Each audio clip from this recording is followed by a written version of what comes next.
Here we go, episode 2, Ask Big Frank, brought to you by IronMag Labs. We got anyone on yet?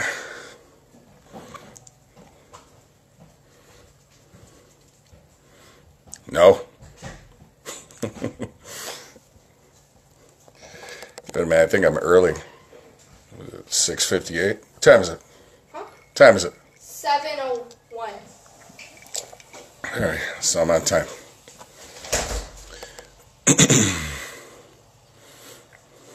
Why? When does your thing start? It starts, I'm on live right now, as a matter of fact. Can I say hi? No. Oh. Sure, you can peek your head in.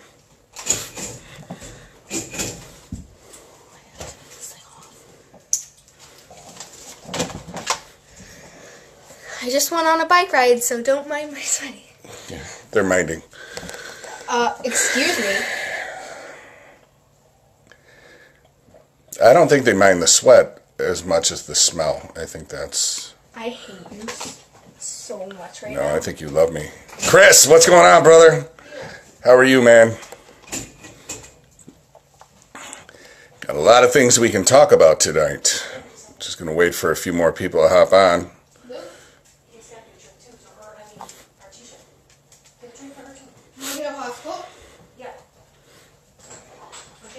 Angelina, Yeah. you left your friend outside so that you could come in and get a drink? Nice. Nice. Nice friend. That on live? Huh? Yeah, the whole world knows that you came in to get a drink and left your friend outside. What's up? Philip, what's going on, brother? Having a good day. Today's a good day.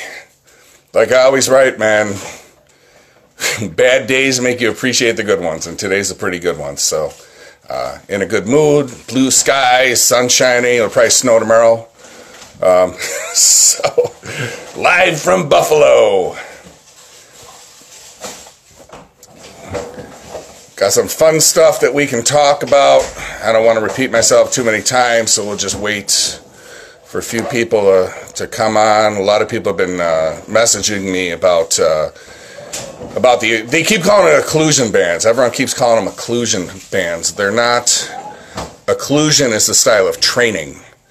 The bands are actually blood restriction bands. So want to just help some people out with that and talk about some of the benefits of the bands and how excited I am to get my new, I'm waiting for my new package of IronMag Labs supplements because I'm going to be a test subject for you guys. I'm going to let you know how the diet stuff works because I'm going to diet down for the Olympia, and I don't know. I think I want to walk in and look as though I could be competing, but not. You know what I'm saying? I want to come in condition. So I haven't been in condition in a few years. So where are you in Pennsylvania? I go to Erie for arm wrestling training with John Hanowski. Yeah, and you know it did. It went right from snowing and blizzard to oh, nice when the dog can just walk right in here. Angelina, yeah, get these dogs out of here, please. What's up, Christian? How you doing, brother? Awesome, thank you. Just get some people in here. A lot we could. What do you want? I'm getting the dogs. I think you're just trying to sneak on camera. That's what I think. No. Maybe a little bit. No. Muncie, where's that? That's not. Is that? That's over near like Erie, Pittsburgh, right? Or am I wrong?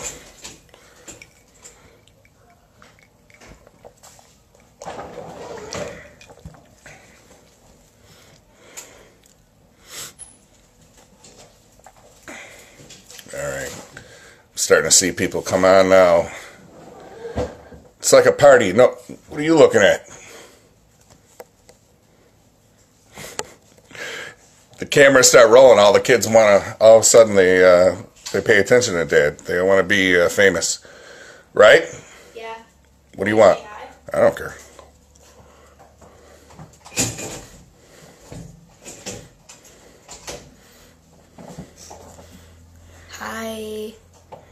All right. Congratulations. Oh, look who else wants to say hello. I gotta go get my popsicle. Yeah, go get your popsicle. That's great. So we're just gonna keep waiting here, I guess. Hopefully, 4.5 hours from Pittsburgh. Yeah, it's not bad. I take the drive on Sundays. It's a nice drive. You know, it's just the 90. It's a straight shot out to Erie. Train with John Heinowski and in his Lion's Den, and we have a good time. I want to lighten up a little bit and start doing some striking and sparring again and get some of my timing back and become a little bit more functional. Just this week I started moving around a little bit more than I normally do, and we'll see what happens. Not too old yet.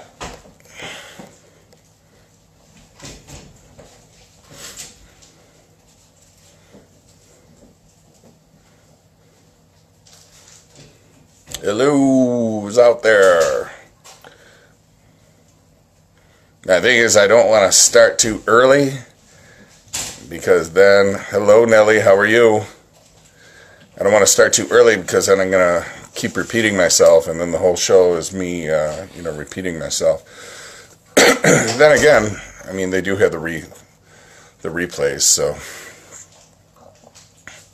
Nelly, did you start yet? Any of the stuff that I told you last week? I forgot to ask you. I never asked you if you started any of it.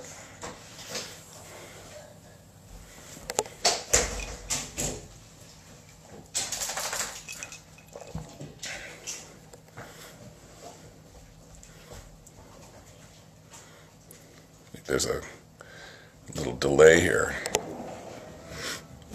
Here we go. Here comes some people. So it's always tough at the beginning because not everybody's here in the beginning.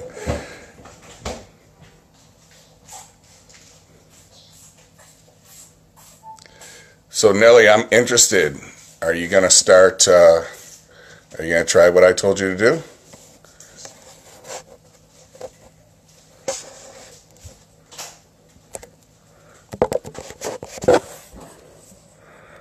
Hold on. There we go. And that pretty much told me not to touch the phone anymore. You didn't? Yes, even started back in the gym. Cool. How many days are you going? Now remember what I told you. Every time you plateau. So starting, it should get you going for a couple weeks, and then you either want to increase the cardio a little bit, or increase the cardio a little bit, or decrease the carbs. Started with meal 6. Now, I had somebody write me, and despite the show and despite with JD Fox, he's awesome. Yeah, he's a great kid. Yeah, he's a really, really nice kid, Mike. Very polite. He did a really good job, actually, at that tournament. I was real proud of him. I had people contact me recently, despite what I've been telling them, or what I normally preach, and they want to know about, it's called back-end carb loading. And basically what they're doing is the exact opposite of what I preach. So they're going their first 3 meals with no carbs, just protein, and then their last 3 with carbs, starting at 4 o'clock after their workout. And I'm going to tell you why I don't like that, because despite what you read, despite what you hear,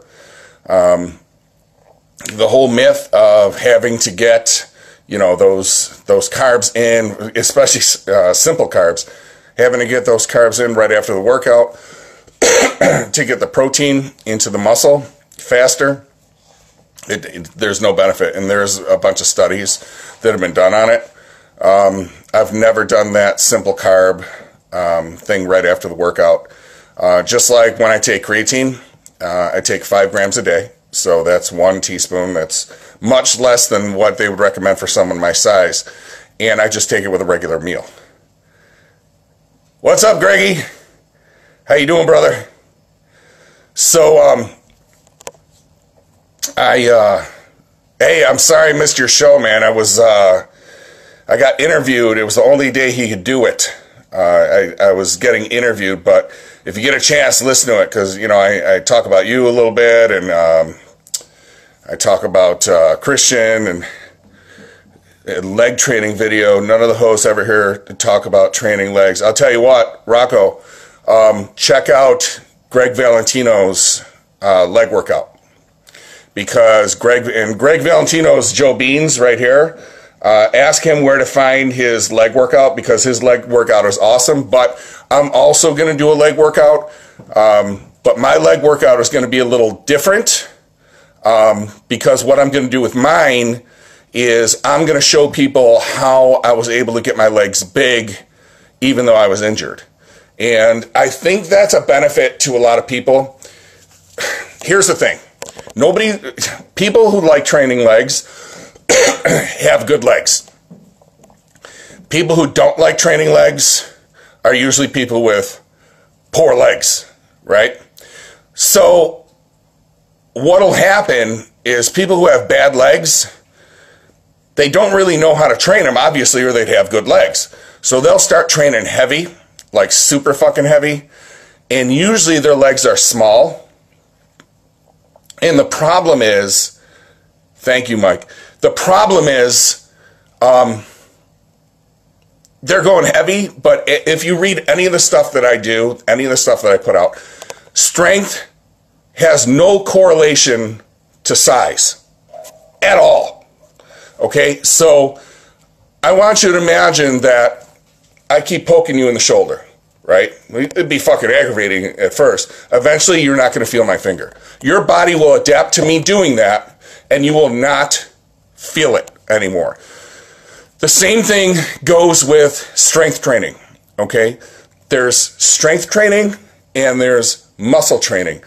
A lot of people get those confused, and I got those confused when I first started. I was lifting heavy, and I was not getting gains, and I could not understand.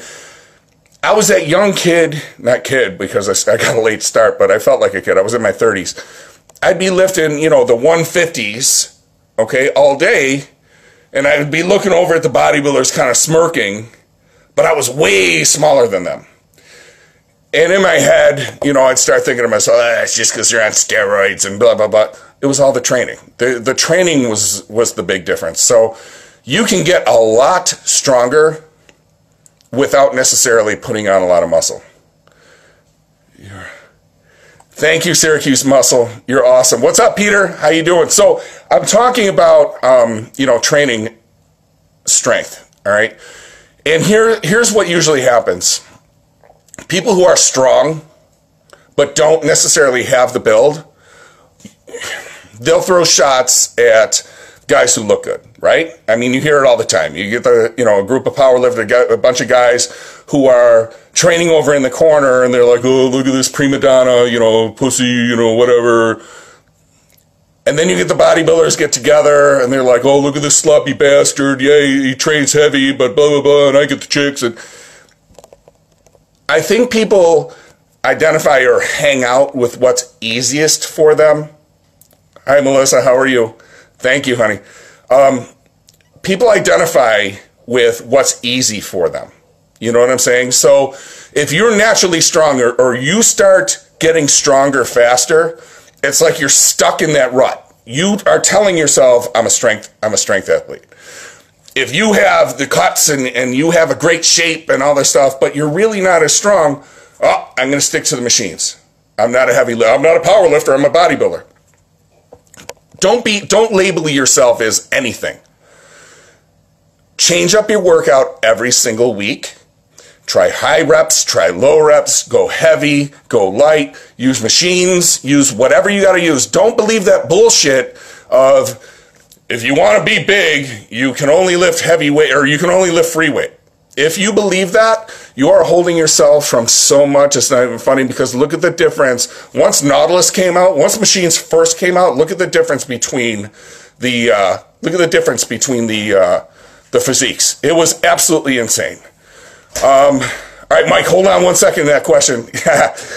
How much protein? Okay, so I mean, they're not balloons. I mean, they I can flex them. So you know, they're built. And okay, so let me finish what I'm saying about the strength. So never label yourself as one thing. You want to incorporate everything, and don't limit yourself. All right. So when I do my leg training, everyone's going to expect me to go super heavy. Everybody expected that I lifted super heavyweight. When people used to see my legs, the first thing that they'd say was, you know, how much do you squat? And Ian Harrison, who just interviewed me Monday, IFBB pro, turned pro when he was only 20 years old. He was crazy.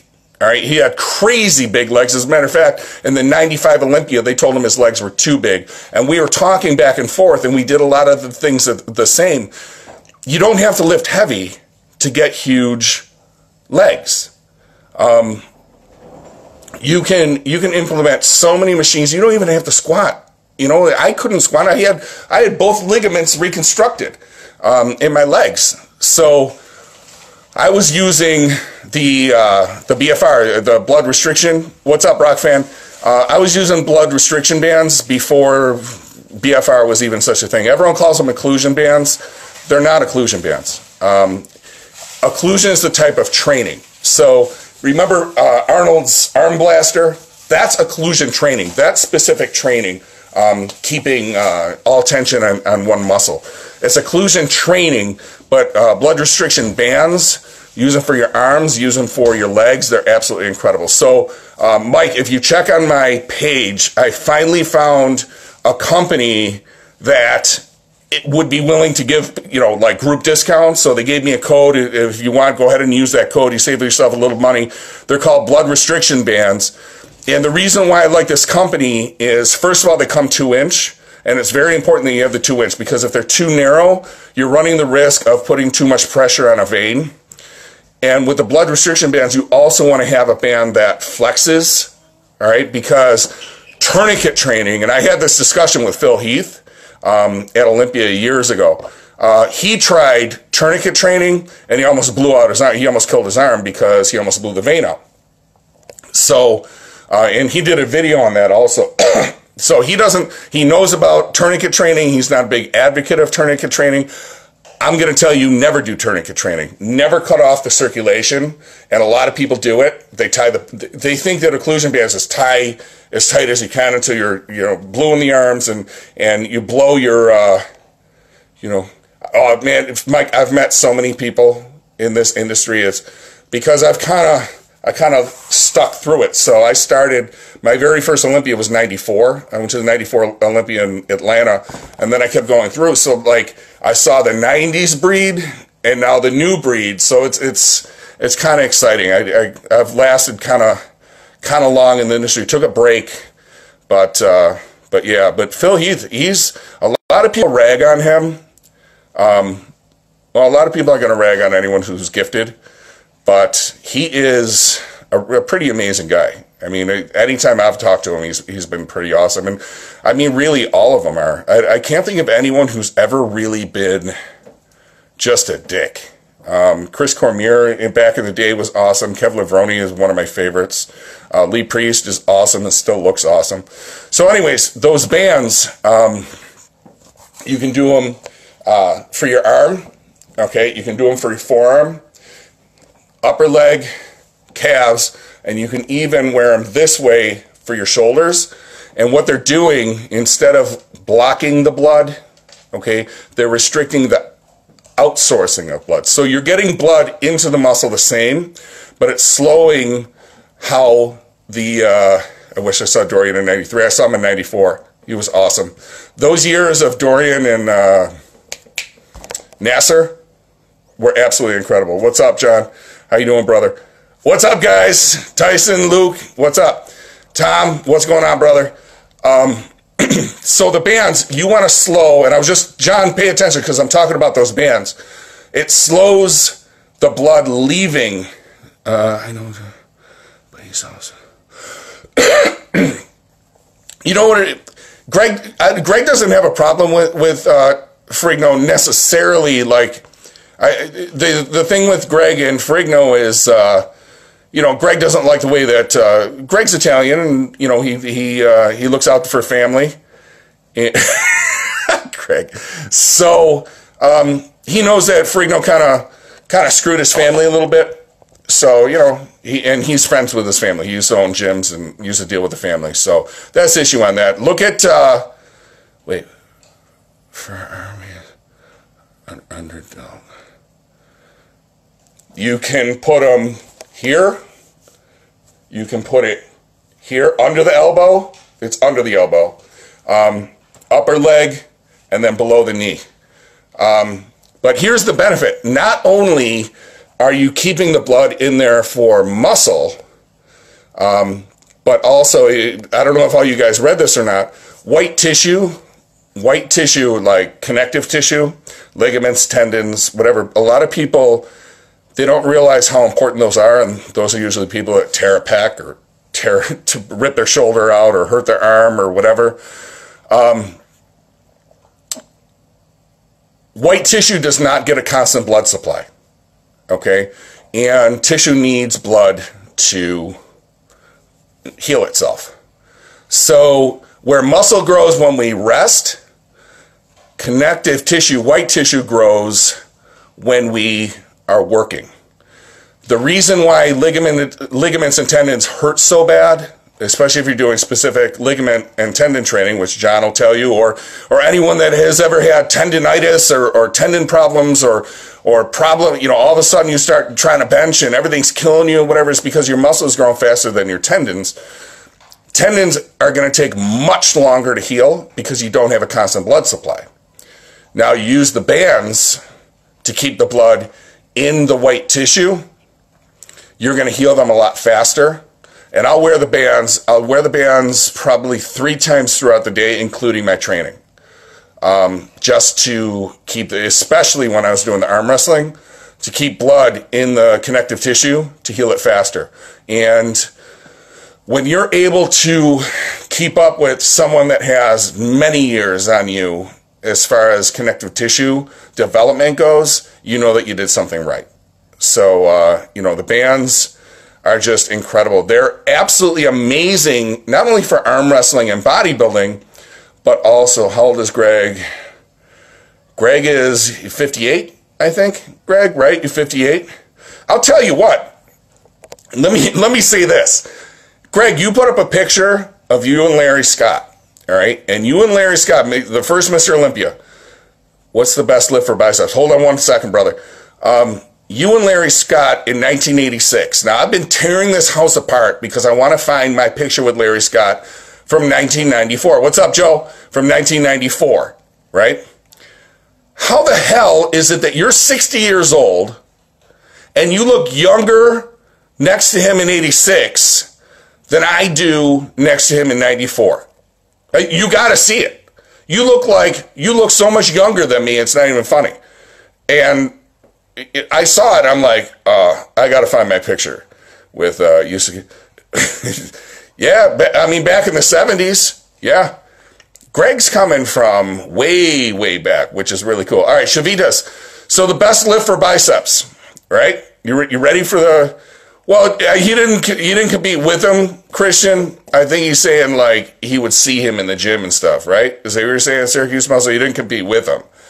But he would know him from years ago. Probably someone he looked up to. That type of thing. Yeah, like when Greg first started in the 70s. All right, Shavita, so the best exercise for biceps, right? You ready? The one that fills them with blood. I know that sounds stupid, and it sounds pretty generic, but I hear a lot of people these days, they keep arguing back and forth. Oh, you're going to go for strength, or you're going to go for the pump. Or you hear people say, oh, he sucks, he's just chasing the pump. Okay, that's right. That's what you want to do for arms. You want to chase a pump. Now, the way I stand structurally is different than the way you stand structurally, and it's different than the way he stands structurally and she stands structurally. The worst thing that you can ever do is force a joint. So if you see someone doing tricep pushdowns, let's say, okay, and you see someone come up behind them and they grab their elbows and they push them towards their body, they say, okay, now do it. You got to keep your elbows in. Tell that person to stop helping, because they're not helping. All they're doing is creating damage. You never want to force a joint. So for me personally, if I try to do curls with a very close grip, look at me. I look ridiculous. I can't get my wrist straight. Okay, I'm a big guy, so I can't. If I try to get, I'm not even going to get it straight. My elbows are still way out here. When I try to do my curls with a close grip, it sucks. You might be able to do it, and it might work for you because you may be different structurally. Now, for me personally, one of the best exercises I can do is to sit back on an incline and do my curls, one at a time, okay, with the dumbbells. I also love doing, 58 years old. Greg's still trying to get out of his account. I'll also, I'll do curls like this, okay, bringing it up and stand very controlled with the dumbbells. So there's those. I'll do Zotman curls, super heavy Zotman curls, where I'll keep like a hammer, and I'll bring it across my body and I'll squeeze. Those seem to put size on my biceps, but those are all exercises that are kind of designed for my body. I'll tell you, when I do curls, like with a bar, it's more comfortable, and you're going to think I'm crazy. I'm that guy that's holding up the Smith machine, because I'll go right in the Smith machine, especially the Smith machine that moves back and forth, and I'll do my curls there, and it feels so smooth. I don't have to think about balancing or any of that shit. And here's the thing, everyone's like, well, don't you want to build your stabilizing muscles? I'd say after 40 years, or what is it, 35, after 35 years, I'm pretty stable. You know what I'm saying? Plus, with that stupid injury I had to my head, sometimes my balance will go off. So I don't want to think about that. So I'll use machines a lot. Acting Frank, I do, brother. Yes. Do you have an agent? Yes. And we are working towards big things. There's a movie I'm supposed to be in with DMX called Dogmen. They already started pre-production on that. 4,000 theaters around the country. That's going to be in. I just got a role as King. I'm allowed to say it now, as Kingpin in a Netflix series, Goodbye Castle, which is about the Punisher. So the Punisher is going to be searching for X-23, who's Wolverine's daughter. And, the Daredevil's going to get in the way a little bit. And I'm going to be, yeah, Mike, I did meet him, and he's in jail right now. But he'll be out in a few months, and then we can continue production on that movie. 4,000 theaters, yeah. Yep. So we're excited about the film. Director's Antonio Simmons. Amazing guy. Great movie.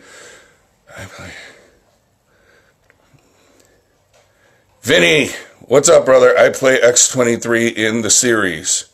Are you? Isn't X-23 the daughter? Yeah, it's going to be cool. If you guys saw... Yeah, the SAG card is hard to get. The good thing about it is once you're given the SAG card, your insurance is covered, which is cool.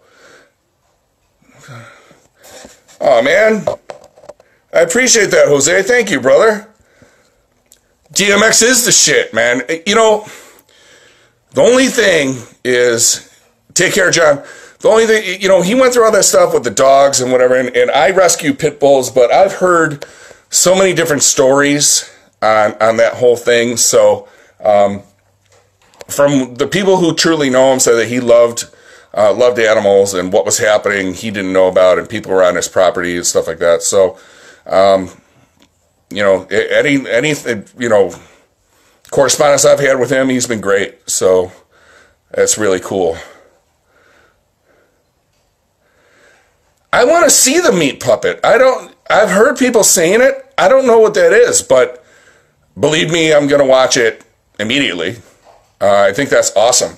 See, when I had my stupid injury, I kind of disappeared from anything bodybuilding. I focused on, you can see me on my page, I was a ref for Stick Fighting World. I got very, very involved with martial arts, mixed martial arts. Now, I had always done martial arts, and they put me in the, what was it, 3 years ago? It's on my page. The date's on my page. They gave me a trophy, and I was inducted into the Martial Arts Hall of Fame for all the work that I did using martial arts to rehab myself, the changes I brought on myself, the work that I did bringing stick fighting out, and the work that I've done with fighters. Because basically with fighters and I took second in the States in wrestling. With fighters, the old way of dropping weight or cutting weight is probably the worst thing you could possibly do. And I started working with some fighters, and you know, we changed the way that they cut weight and cut water. And you know, they start coming into fights much stronger and much better. So a lot of times, you know, they'll send fighters to come over to me, and yeah, dude, it was really cool. It was in New Jersey, Atlantic City, and it's the Masters of Martial Arts is the Hall of Fame. And if you scroll down on my page, it's on there a couple times. You know, I'm holding my trophy, and like I got inducted with not only incredible martial artists, but then also people like Jimmy Superfly Snuka was inducted. I mean, you really name it, anything martial arts. You know, they were inducted. Now, you can also see me training on my page, some MMA and stuff like that. If you don't know, man, I was an officer for 10 years. And thank you, Rob. I appreciate it, brother. That means a lot to me.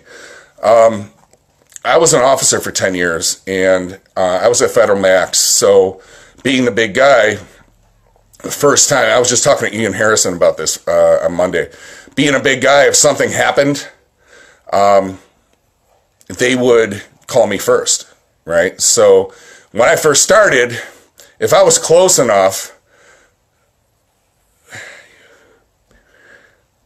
yes, Shavita's, John's an MMA pro, and yeah, I got inducted to the Weightlifting Hall of Fame too. It's in, they honor me with that as well, for my change, and I got up there and got to speak. That was a pretty emotional night, but that's on my page too. You can see the medal and stuff that they gave me. But now what the hell am I saying? How's the brain damage? Somebody tell me what the hell I was talking about. I don't know what the hell I was saying.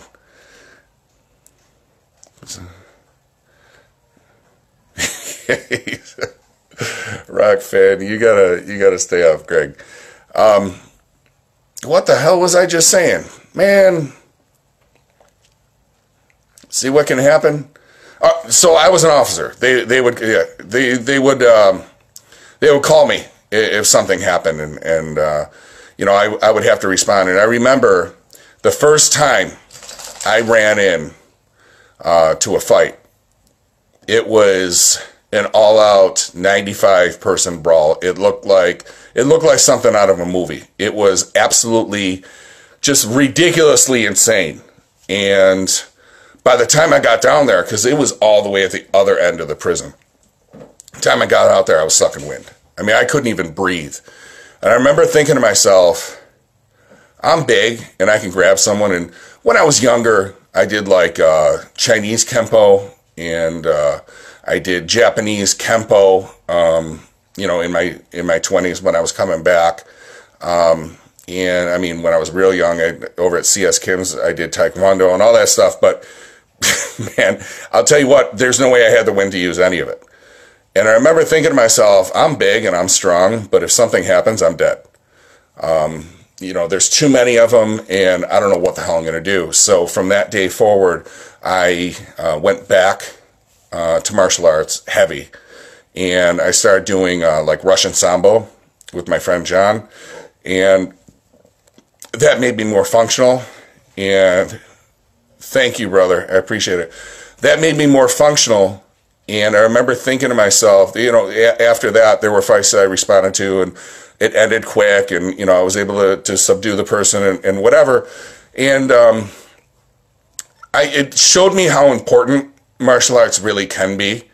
And something else that I learned, and I wrote a lot of articles on this, in that most of us, all right, like, you know, a lot of you guys out there that lift weights or want to be big or whatever, why do we do it?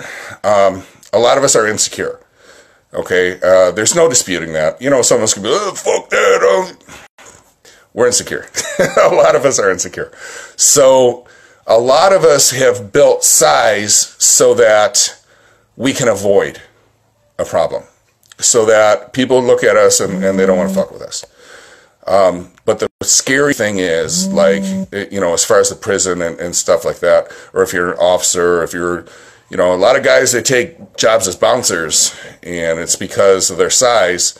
But then when things happen, they shit their pants because they're like, what the hell am I going to do?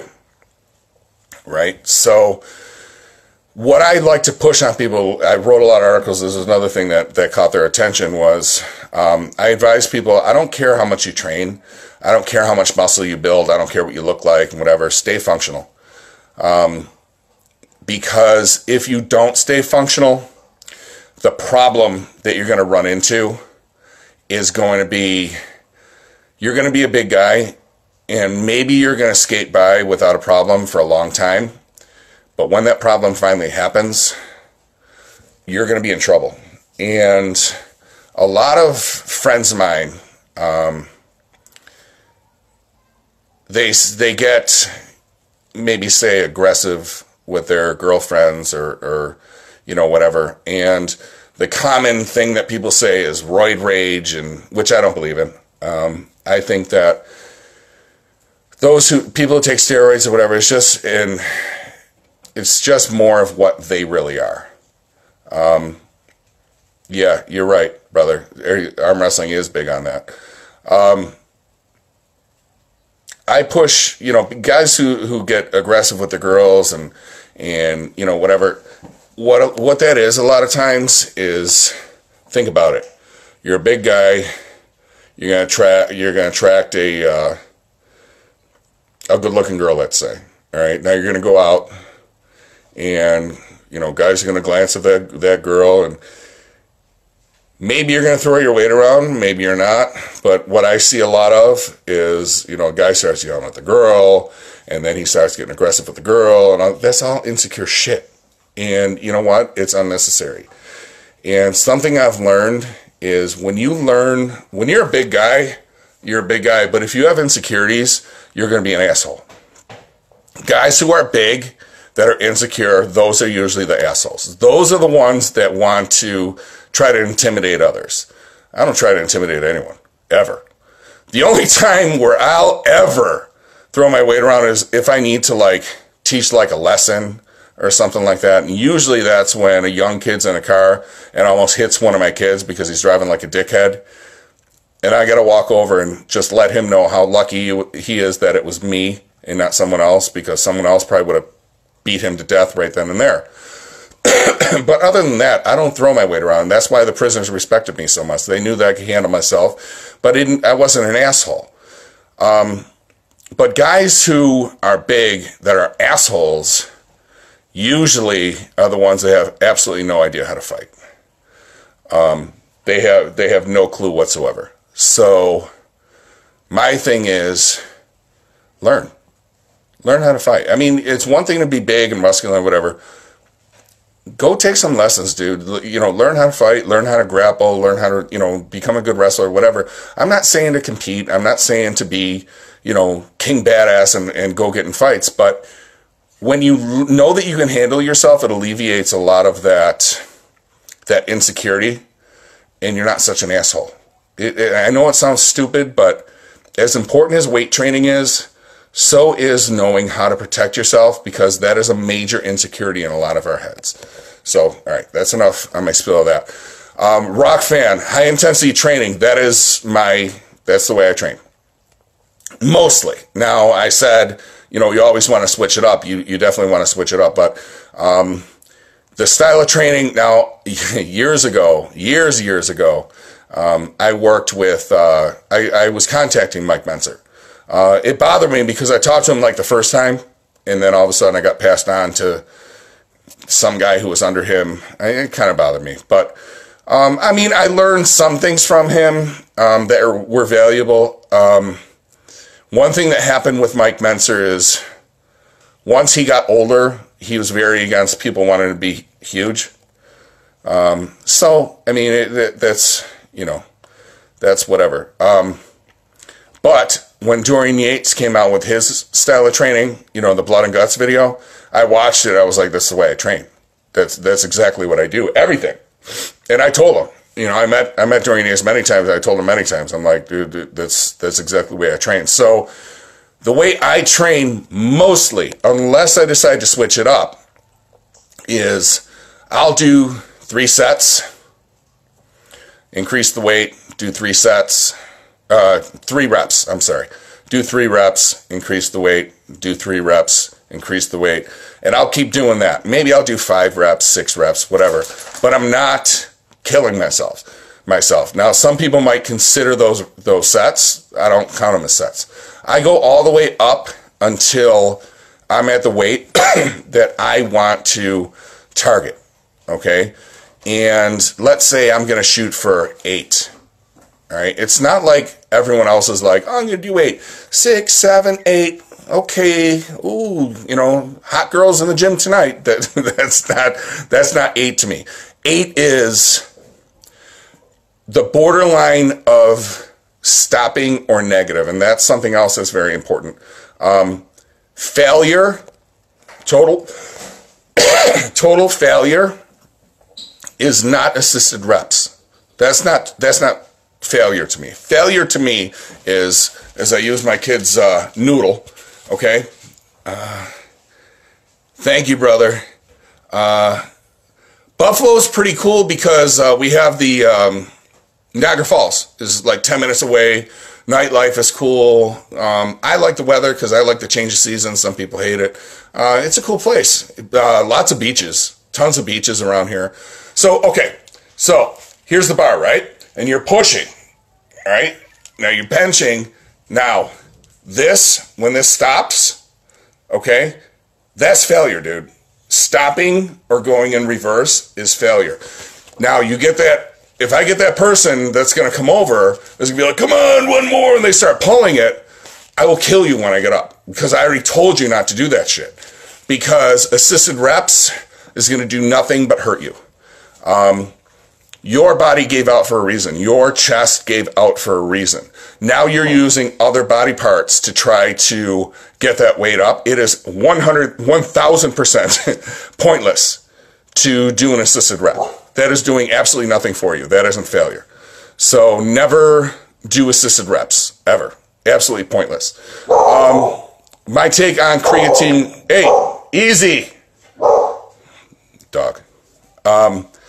Take on creatine pills. Okay. This is fact. Look this up too. You need 5 grams of creatine per day. Okay.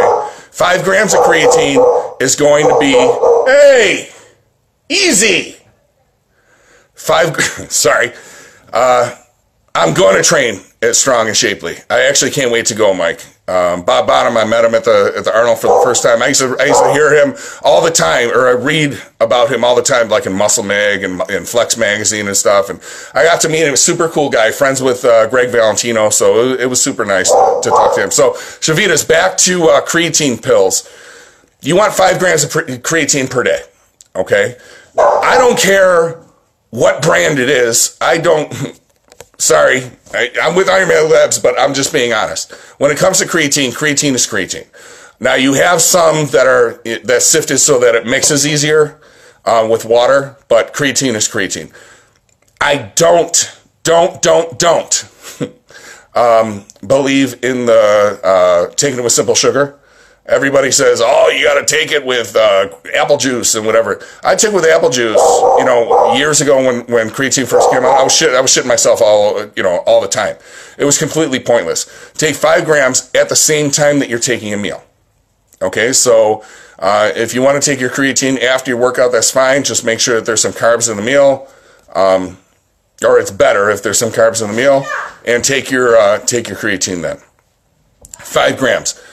I don't care if it's a spoonful or if it's pills. It doesn't matter. Just read the back, and it'll say, "What do you need?" I'm live here. Walk away. Bye. Bye. So, so you want 5 grams. It doesn't matter. It doesn't matter if it's pills or a spoonful. So that'll answer that question. Now, excuse me. Glutamine.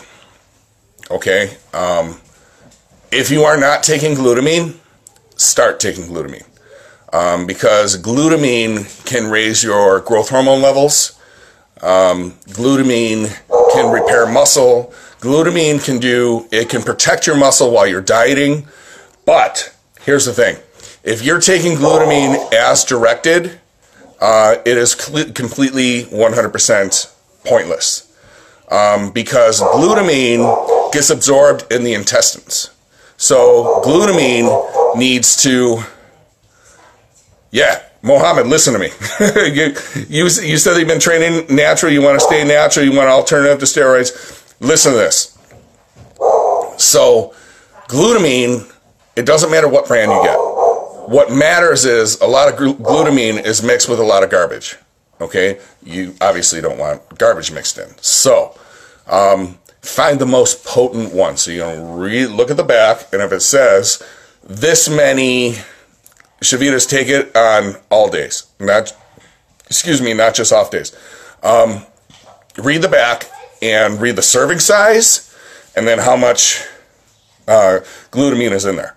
And find the most potent one per scoop, but make sure the scoops are the same size. You got me? So find the most potent one that you can have, because if you've ever read the amount of glutamine that's in a product, this might shock you, because this could wind up being like 10 times what they recommend, but you want 10 grams each time you take it. So I'm going to tell you hold on one second, Rock Fan. I'm going to tell you to take way more glutamine than recommended, and the reason is it gets absorbed in the intestines.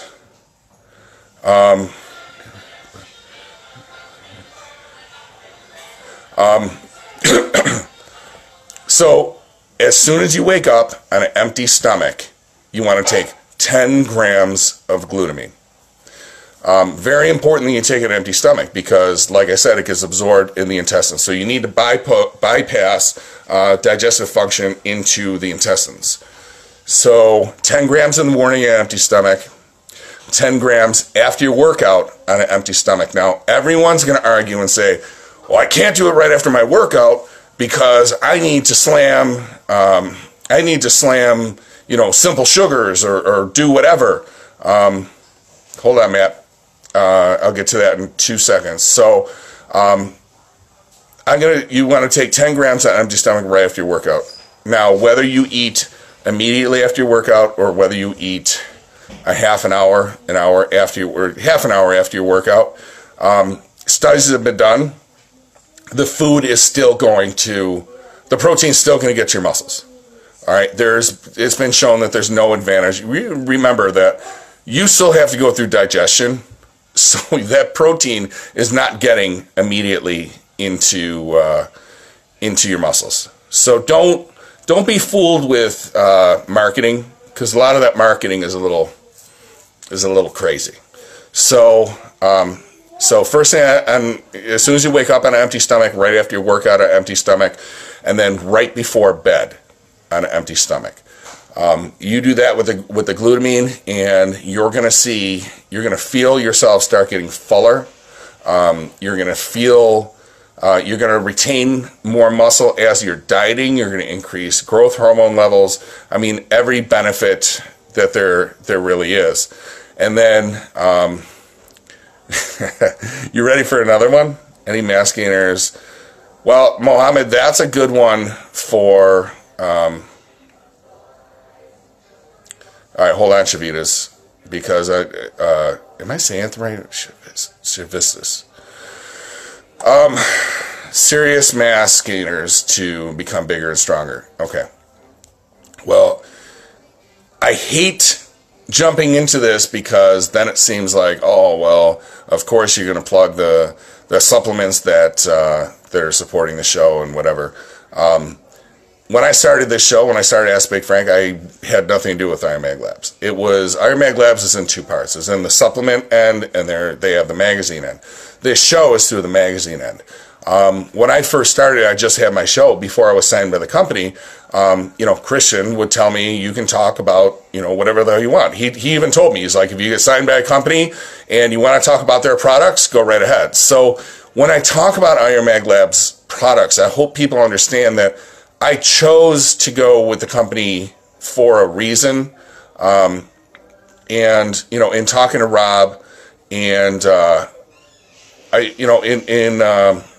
in talking to Rob and Preston, the formulator, and obviously Greg, who's been around for forever, because he made the decision to come to this company, I felt, here's a company that really does believe in the product.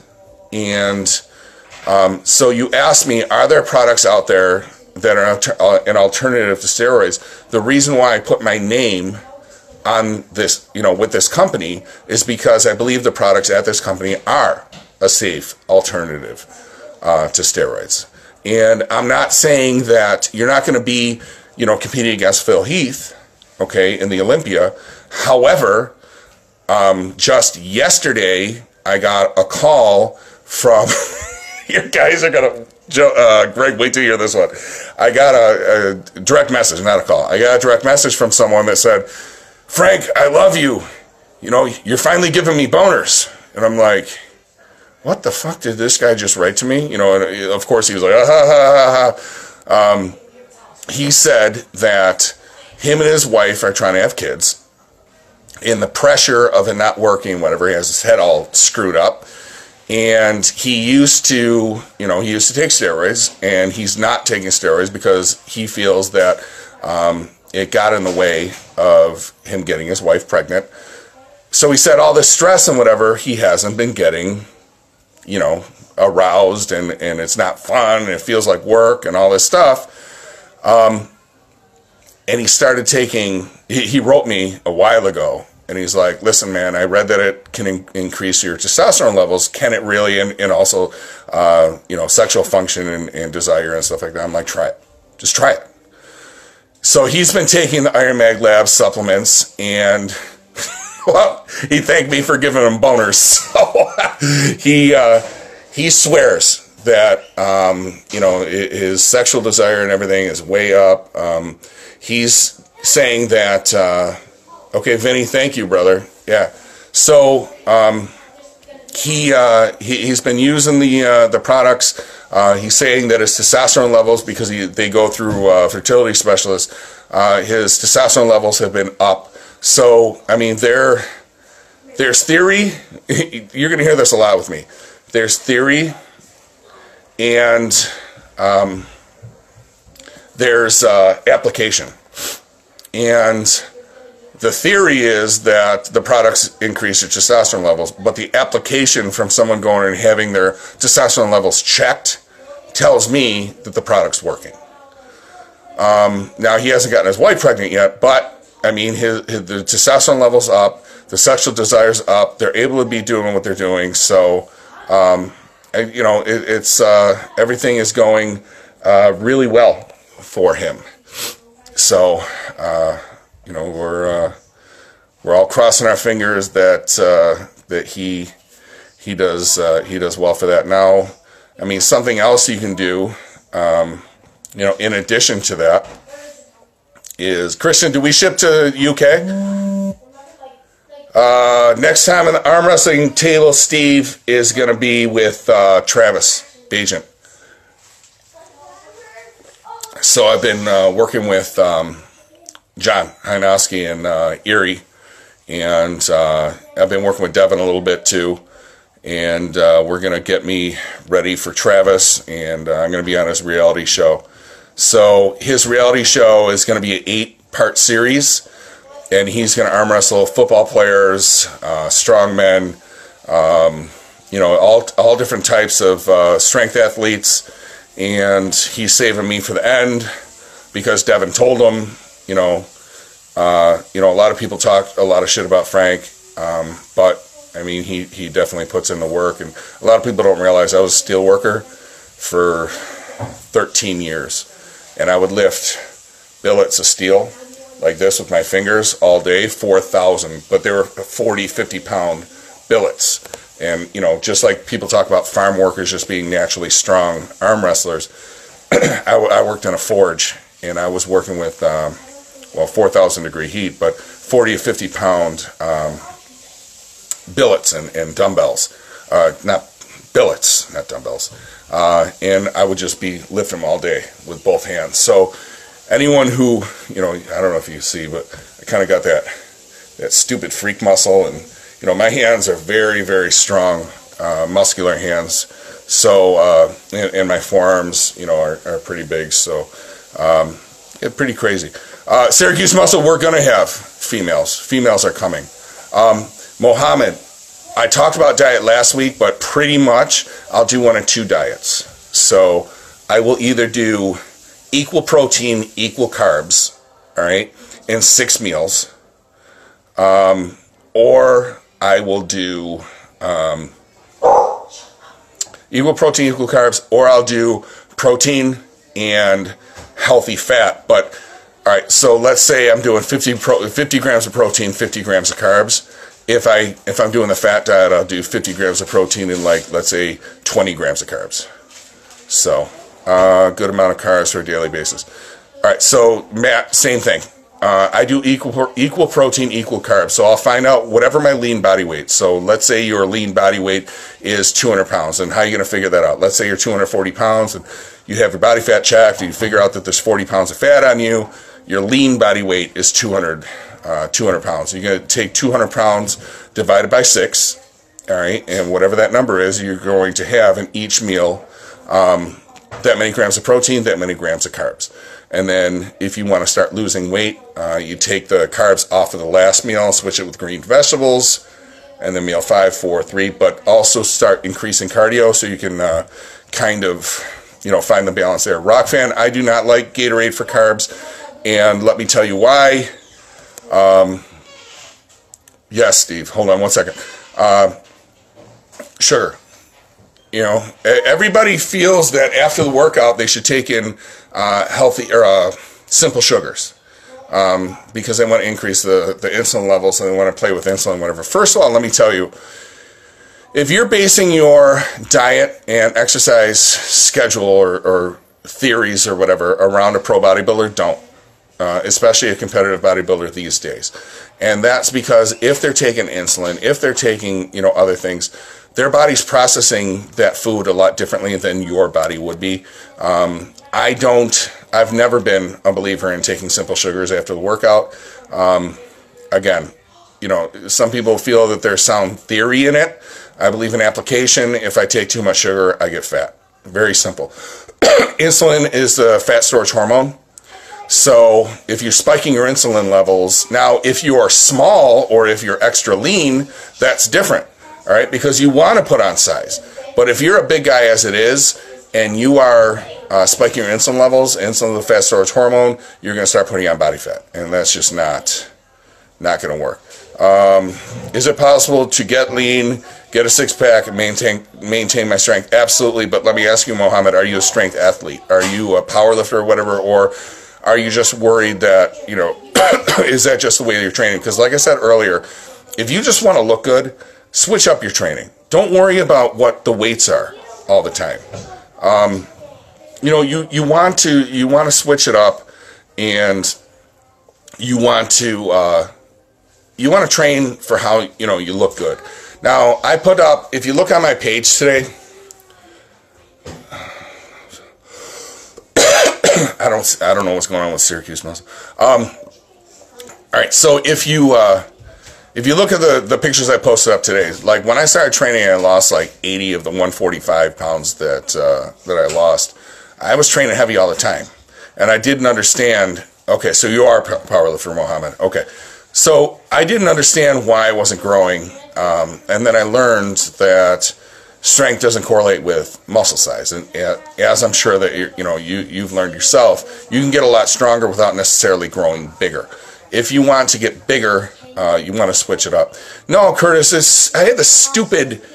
I had a virus a couple weeks ago, so now I still have a throat thing. I still keep coughing. So Mohammed, yes. Can you get leaner and keep your strength? Absolutely.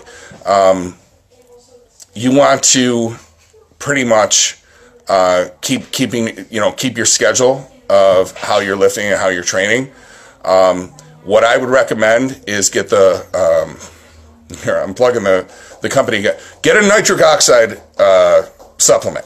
Okay, because the good thing about a nitric oxide supplement is even if you are dieting, you're still going to get pumps, right? So with the pump, you're always going, when you have a pump, you're always going to lift heavier, plus you're protected. If you get the maximum pumps over at IronMag Labs, that's an awesome one. I always love the Full as Fuck from 5%, and then I tried this one over here at IronMag Labs, and I like it better, to be honest. I love the taste of it, and it didn't make me sick and whatever. But I mean, you find what works for you. Adding, all the different nitric oxide supplements are all going to kind of be the same. So find the one that tastes the best. And I mean, I say the same, not the same. You want to find a good, a reputable company. More water, absolutely. Yeah, simple carbs. Yeah. See, man, but see that creatine delivery that you're talking about? That's what everybody used to talk about, and that's why I was doing like apple. And remember, everyone was doing grape juice back in the day when creatine first came out. I've read so many studies back and forth but more so that say that the spike in insulin, that creatine's eventually going to get there anyways. Yeah, I mean, Curtis, you can do sodium too, but obviously you want to be careful. I don't restrict my sodium, but I also drink a ton of fluids. If you're going to take in more sodium, you definitely want to take in more fluids. Sugar, no. I try to stay away from sugar because I blow up. I am, you hear people say that they're insulin sensitive. Holy hell. Like, I could get to 400 pounds like that. If I wanted to be 400 pounds, I could be 400 pounds. 400 pounds easy. I don't want it. I just don't want it. I'm too old for it. Yeah, Joe, the old phosphagen had the simple carbs right in there with it. And then they started pulling it out because they found that, first of all, you only need 5 grams of creatine as it is. Anything more than 5 grams of creatine, and you're going to urinate it out anyway. So what's the point? Is brown rice better or what? White rice? Honestly, neither. I don't believe that. Because, that's right, Matt, I'm coming back to this. Hold on one second. Is there an overtraining issue? You're having a lot of wrist and forearm pain. Okay, so, Curtis, real quick. I'm 6'4". I'm about 365 right now. All right, so you're having wrist and forearm pain. I'm going to tell you that there's only a limited amount of space in the wrist. right? And you could be gaining so much strength coming in. Can you do a split? I used to do it. I can't. Not anymore. No, I'm not kicking anyone. Anytime I've ever had to break up a fight in the prison or whatever, I think the highest I've ever kicked ever has been like to take a leg out. I'm not kicking. All right, so limited space, right? And what's probably happening is your wrist is giving out before the rest of the muscle is. All right, but you want to keep going because your muscle hasn't been exhausted. So, no, I'm not a meat puppet. Greg Valentino's a meat puppet. I didn't see it. Now I have to see it. I have to see it. But all right. So, anyways, your wrist is not staying stable. All right. So you have weak wrist right now. It's not staying stable. You want it to. But for right now, I would get a good wrist wrap. Okay, something else is if you are having a spotter, all right, and your spotter just wants to tap you a little bit, or he's going to spot you, tell him not to spot you from the elbows, because if you're getting wrist pain, that's telling me that your wrist isn't staying stable and it's going off just a little bit, and you keep going, and you're really damaging your wrist even more. So what you want to do is, instead of what's going to happen one of these days, someone's going to tap your elbow, and it's going to come in, and it's going to fall right on you and smash your face. I've seen it happen a million times. People are benching, and someone taps the elbow, but the wrist give in, and this happens. So always spot from the wrists, and what's going to happen is that person's going to squeeze and stabilize your wrist. All of a sudden, you're stronger. So definitely get wrist wraps. I don't care if your lifting buddies say, "Oh, pussy, you wrist wrap." Okay, I use wrist wraps. I have for years, and I started wearing them because I use my hands every day in a steel plant. So there goes that. You want to avoid carpal tunnel, because then you're going to get your hand sliced, and who the hell wants to go through that bullshit? So get yourself some wrist wraps. I think that'll help your wrist problem a little bit. I wet wrist wrap. It says I wet wrist wraps all the time. You meant wear. The other thing that you could start trying to do is, someone on here, Steve Pettis, mentioned Country Crush. Ray Cody over at Country Crush is an amazing friend of mine. He's one of the greatest guys I know. He puts out these handles that has 2 and 3 inch articulating handles. Okay, so when you're doing your back, you can do arm. I got pictures on my site. You can do almost every exercise with these handles. You're developing wrist strength. Ray Cody is a genius. He is absolutely incredible. He is one of my closest friends. That guy would literally stand in front of a speeding car to save you. Just one of the nicest guys I've ever known in my entire life. And he started his company, Country Crush, because his wife was injured. She had surgery. So when she was trying to lift and use different handles and whatever, she started getting pain. So he read that, like the fat grips and stuff like that, that might help. But it wasn't helping because the fat grips don't move. So he came up with these handles that had that were thick, but they articulate, so they move. So as you're coming down, it's keeping your wrist at a healthy position, and that's been amazing. I couldn't move away. Yeah, Rock Fan, King of the Jungle is really cool. John Heinowski's a good friend of mine, great friend of mine. He's like a brother. When I first started training in Erie, it was good, wasn't it, guys? I really took to his cousin, Adam, and John was always there and whatever. He was, if you guys didn't know, John was on Game of Arms. So if you never saw the series, watch Game of Arms, because it's an awesome show. And John was on there, and that was when he first started. He was trying to, his dad made a name for himself, so he was trying to live up to his dad's name and whatever, and he was already a boxer, MMA fighter. He does motocross and stunt riding and all kinds of shit, so, he wanted to try arm wrestling. But I've been working with him as far as, like, putting on muscle, and you know, he's kind of taken to me. His dad was killed in a motorcycle accident, and then Adam, who I was close with, Adam broke both arms, arm wrestling. He broke one arm, decided to start pulling with the other arm, he broke the other arm. So he had two broken arms at the same time. Imagine that. And he was an MMA fighter, and just an amazing kid. He was a great friend, and you know, he wound up passing. So through his passing, John and I became very close, and I would do anything for that kid. He's a great kid. I call everyone a kid, but you know, he's a great guy, very humble. That's why we get along so well.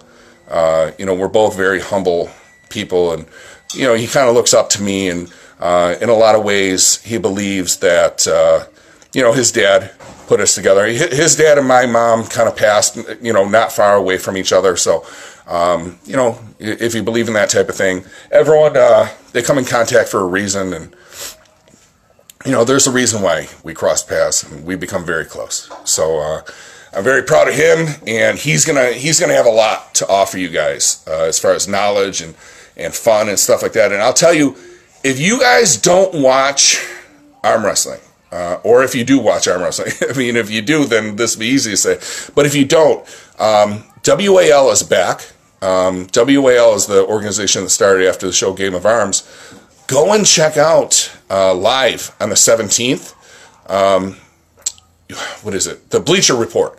You can download the Bleacher Report for free, and the WAL shows are for free, and they're going to be live on the 17th. And Devin Larrett, who I faced in August, he's one of the headliners. They have an incredible female battle going on with a Scorpion. They call her Scorpion. She's going to be arm wrestling, and the whole card. I got my hold on. You know when you feel like you have to sneeze, it's going to drive you crazy.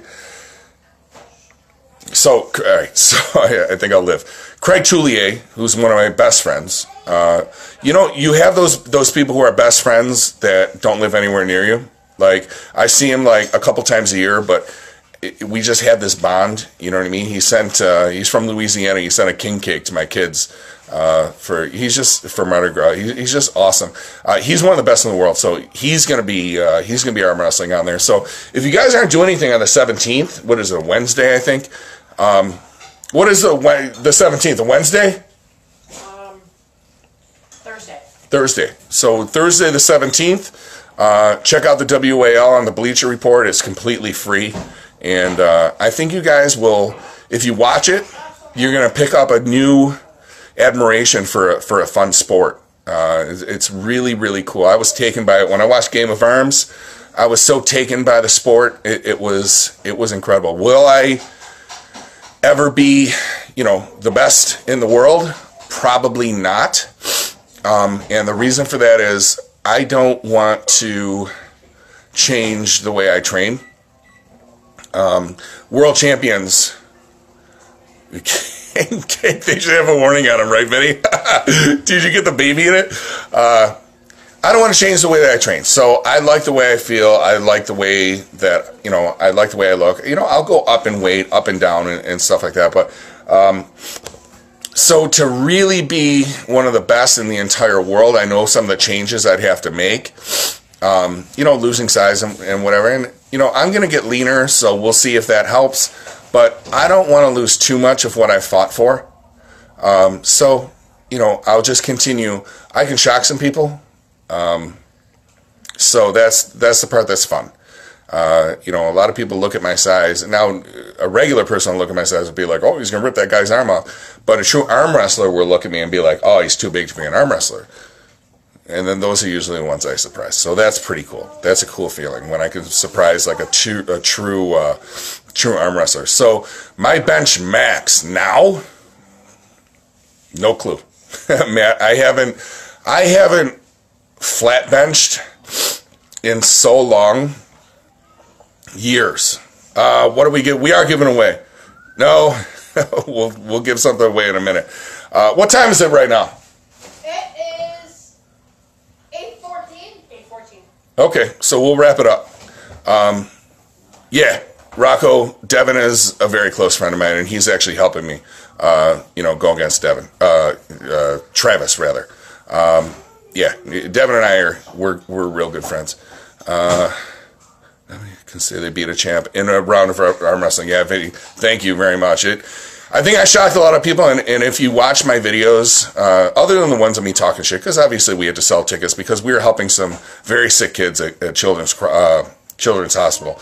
But, my whole thing was I just wanted to pull off one. I just want to surprise him and get his respect. And, he talked a little smack after and whatever, but, I mean, the whole next day, that's all he kept saying was, how shocked he was. And, his plan was he was going to stop me dead, and he couldn't. So that was pretty cool. So it kind of merged our industries a little bit. So I'm going to wrap this up. It's getting late, and I think it went over an hour because, I could probably talk to you guys forever. And I have so much that I have to say. So, definitely still pay attention to my Instagram page, Ask Big Frank, because I just have to keep putting stuff out. You ever feel like you have so much and you just want to offer it to everyone? But I'm going to do a giveaway right now. And let's see. The giveaway is going to be sometime throughout this thing. I said that Greg was in a picture with the first Mr. Olympia, and I also have a picture around here with the first Mr. Olympia. So let's do that. Who was the first Mr. Olympia? Whoever can answer that first is going to get a prize from IronMag Labs. So let's see how long it takes. And obviously, Greg, you can't... you can't guess this one. So, who was the first Mr. Olympia? If you want a hint or need a hint, Greg is in a picture with him from, I think it was 1986. I got one from 1994 that I have to find somewhere. I'm going to post it up there. So, but who was the first Mr. Olympia? First person wins. All right, Phil, you are very welcome. Larry Scott. So, Matt. No, Muhammad, it was Larry Scott. So, Matt Hart, I want you to contact Christian Duke. Christian, are you still on here? I'm sorry, Tyler. Matt Hart got it. So, Matt, you won. I want to get off here before my battery dies. But he definitely won. And, Matt, contact Christian Duke.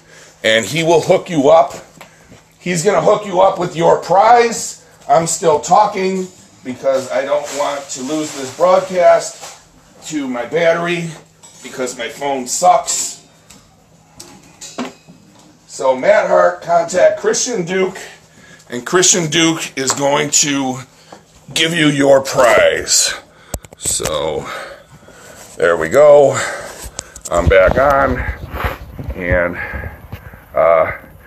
that is episode 2 of Ask Big Frank. Had a little bit of a late start, but watch me puppet. I don't know what the hell you guys been talking about the whole time. Peter, thank you for joining.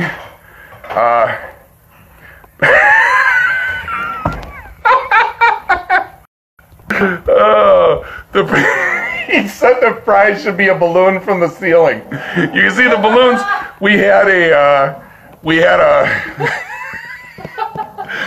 a Star Wars party here for my kids. I got some pictures on my page, so check those out. But yeah, we got Star Wars balloons still left over, and may the 4th be with you.